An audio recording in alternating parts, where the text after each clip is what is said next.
Assalamualaikum warahmatullahi wabarakatuh. Saya Muhammad Dirham, NIM 3233121029, kelas Pendidikan Sejarah Reguler A.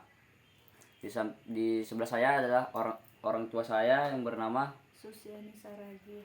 Di sini saya ada tugas yang diberikan Ibu Najwa SPD MPD tentang mengkritik buku India, Bangkitnya Raksasa Baru Asia, Calon Pemain Utama Dunia di Era Globalisasi.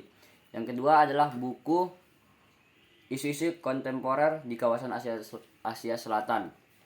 Saya akan menjelaskan buku berjudul India, Bangkitnya Raksasa Baru Asia, Calon Pemain Utama di Era Globalisasi. Buku ini diterbitkan oleh Kompas Media Nusantara pada tahun 2007 yang membahas tentang potensi India untuk menjadi kekuatan baru di dunia. Buku ini disusun oleh Irawan Suhanda, seorang pengamat hubungan internasional dari Universitas Indonesia. Buku ini dibagi menjadi 3 bagian utama. Bagian pertama membahas tentang latar belakang sejarah dan sosial politik India. Bagian kedua membahas tentang perkembangan ekonomi India. Dan ketiga membahas tentang prospek India di era globalisasi. Buku ini menunjukkan bahwa India memiliki potensi yang besar untuk menjadi kekuatan baru di dunia. India memiliki jumlah penduduk jiwa sekitar 1,3 miliar jiwa. India juga memiliki sumber daya alam yang melimpah seperti minyak bumi, gas alam, dan mineral. Selain itu, India memiliki angkatan kinerja yang muda dan berpendidikan. Pada bagian pertama, buku ini membahas tentang sejarah India yang panjang dan kompleks.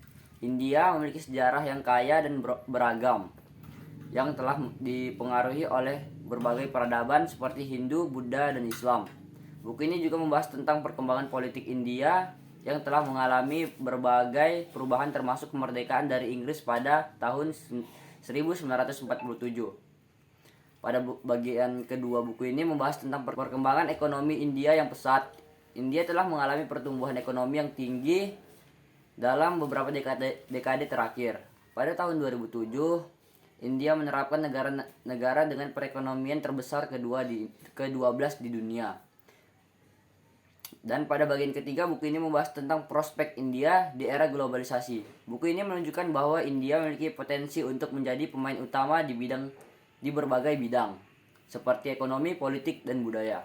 India juga memiliki potensi untuk menjadi kekuatan yang stabil dan damai di kawasan Asia.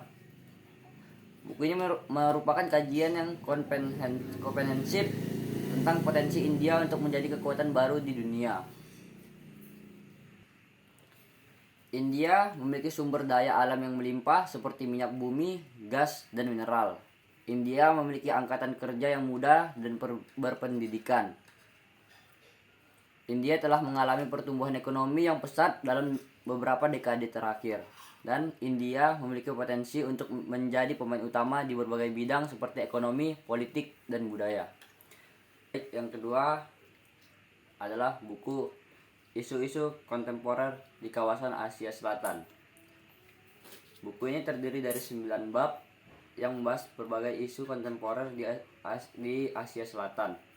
Bab pertama membahas tentang sejarah dan latar belakang kawasan Asia Selatan. Bab kedua membahas tentang masalah politik termasuk konflik antara India dan Pakistan, masalah Kashmir, dan terorisme. Bab ketiga membahas tentang masalah ekonomi termasuk kemiskinan, pembangunan, dan globalisasi. Dan bab keempat membahas tentang masalah sosial termasuk pendidikan, kesehatan, dan hak asasi manusia. Bab kelima membahas tentang masalah budaya termasuk agama, etnis, dan gender. Bab keenam membahas tentang hubungan antara Asia Selatan dengan negara-negara lain di dunia. Bab ketujuh membahas tentang prospek masa depan kawasan Asia Selatan. Dan bab terakhir membahas tentang kesimpulan dan saran. Bab ini ditulis dengan bahasa yang jelas dan mudah dipahami. Penulis menggunakan berbagai contoh dan ilustrasi untuk menjelaskan isu-isu yang sedang dibahas. Buku ini juga dilengkapi dengan berbagai gambar dan peta untuk membantu pembaca dalam memahami materi yang sedang dibahas. Kelebihan buku ini komprehensif, mendalam, mudah dipahami, dilengkapi dengan berbagai contoh, ilustrasi, tabel, gambar, dan peta. Kekurangan buku ini adalah beberapa isu yang dibahas secara singkat. Beberapa isu yang dibahas hanya dibahas dari sudut pandang tertentu. Terima kasih.